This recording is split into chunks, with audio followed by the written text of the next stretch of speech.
ദേവസ്വം ബോർഡുമായി ബന്ധപ്പെട്ട് നിങ്ങൾക്ക് അറിയാമല്ലോ, ഇത് ഒരുപാട് കള്ളന്മാരുണ്ട്. എല്ലാ കള്ളന്മാരെയും ഇത് ഏതൊക്കെ കാലഘട്ടത്തിൽ ആരൊക്കെ ഉണ്ടെന്നുള്ളത് കാര്യം നമുക്ക് വ്യക്തമായിട്ട് അറിയാൻ മേത്തൊരു സാഹചര്യമാണ്. ഇപ്പോൾ ഇന്നത്തെ ഗവൺമെൻറ്റാണ്, ഇതിന് മുമ്പത്തെ ആളാണ് ചെയ്തിട്ടുള്ളത് എന്താണെന്ന് പോലും തിരിച്ചറിയാൻ മേത്തൊരു അവസ്ഥയാണ്.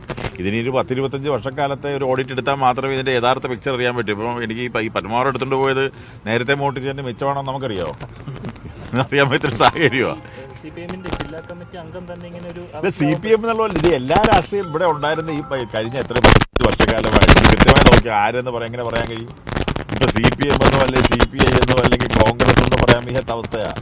കാര്യം ഏതാണ്ട് ഇപ്പം ഈ ഒരു 10-25 വർഷക്കാലത്ത് ഒരു ഓഡിറ്റ് നടത്തിയാൽ ഇപ്പൊ യഥാർത്ഥത്തിൽ ഈ പറയുന്ന അവിടെ ഇരിക്കുന്ന സ്വർണം പോലും എന്താണെന്നുള്ളത് അറിയാം. ഇപ്പം തിരുവാറൂരിനം എന്താണെന്നുള്ളത് നമുക്കൊന്ന് വരച്ചു നോക്കിയാൽ അറിയാൻ പറ്റത്തുള്ള അവസ്ഥയിലാണ് ഇപ്പൊ കിടക്കുന്നത്. അതുകൊണ്ട് അതിനെക്കുറിച്ച് ഇപ്പോൾ ഇവിടെ കൊണ്ടൊന്നും തീരാൻ വേണ്ടി പോകുന്നില്ലല്ലോ. ഇത് കട്ടവൻ ഏതായാലും പിടിക്കപ്പെടും. അതാരാണെങ്കിലും പിടിക്കപ്പെടണം.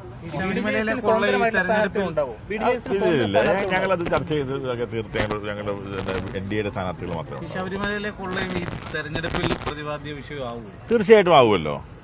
ശബരിമല കൊള്ളാന്ന് പറയുന്നത് തീർച്ചയായും പ്രതിപാദിക്കപ്പെടുന്ന വിഷയമാണ്. ആളുകളെല്ലാം ശ്രദ്ധിക്കുന്ന വിഷയമല്ലേ. അത് ഈ തെരഞ്ഞെടുപ്പ് കാലമാകുമ്പോൾ മാത്രം ശബരിമല ഒരു വിഷയമായിട്ട് മാറുന്നത്. ഇപ്പൊ പിടിച്ചത് ഇപ്പോൾ ആയപ്പോഴും തെരഞ്ഞെടുപ്പ് വന്നത് തമ്മിൽ എങ്ങനെ ബന്ധപ്പെടുത്താൻ കഴിയും? മോഷണം പിടിച്ചത് ഇപ്പോഴാണ്. കോടതി അന്വേഷിക്കാൻ പറഞ്ഞപ്പോൾ അതിന് നമ്മളാണ് ഉത്തരവാദിത്തം. അടുത്ത തെരഞ്ഞെടുപ്പ് ഒരു സൈനാണിത്. അതായത് ഈ തെരഞ്ഞെടുപ്പിന്റെ ഒരു ഫലം അടുത്ത നിയമസഭാ തെരഞ്ഞെടുപ്പിനെ സ്വാധീനിക്കും. അപ്പോൾ ഒരു BJPയുടെയും BDSന്റെയും NDAയുടെ ഒരു സാധ്യത എത്രമാത്രമാണ് കേരളത്തില്? വളരെ ശക്തം. കാര്യം നമുക്കറിയാമല്ലോ, കഴിഞ്ഞ ഒരു 10-12 വർഷക്കാലം മുമ്പ് ഒരു ത്രികോണ മത്സരം എന്നൊരു അവസ്ഥ കേരളത്തിലില്ലായിരുന്നു. അത് 2016 നമ്മൾ മത്സരിക്കുന്ന സമയത്ത് യഥാർത്ഥത്തിൽ അത് ആരും അംഗീകരിച്ചിരുന്നുമില്ല. അത് അംഗീകരിച്ചു. അതിനുശേഷം നമ്മളിപ്പോൾ നടന്ന കഴിഞ്ഞ പാർലമെന്റ് ഇലക്ഷൻ നമ്മൾ കണ്ടാണല്ലോ, ഏതാണ്ട് 20ഓളം സീറ്റിൽ നമുക്ക് ഇപ്പം 10-11 സീറ്റിൽ നമ്മൾ ഒന്നാം സ്ഥാനത്താണ്. 20ഓളം സീറ്റിൽ ജയിക്കാനുള്ള സാധ്യത നിൽക്കുന്നു.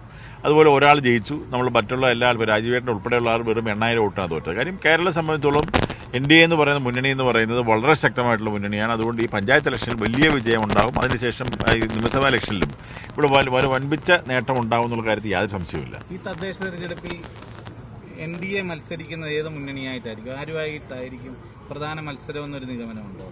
UDF-ആയിട്ടായിരിക്കും, LDF-ആയിട്ടായിരിക്കും, അങ്ങനെ ഒരു നിഗമനത്തിലേക്ക്? അത് കൂടുതൽ സ്ഥലത്ത് LDF-ആയിട്ടാണ് മത്സരം നടക്കുന്നത്. UDF ഇവിടെ ശരിക്കും പിക്ചറിൽ തന്നെ ഇല്ലാത്തൊരവസ്ഥയാണല്ലോ നടക്കുന്നത്. നിയമസഭയിൽ അതേ പിക്ചർ തന്നെ ആവർത്തിക്കും. ആ നിയമസഭയിൽ ആ പിക്ചർ തന്നെ അവൻ്റെ വരുന്നൊരവസ്ഥയാണ് ഇന്ന് കേരളത്തിലുള്ളത്.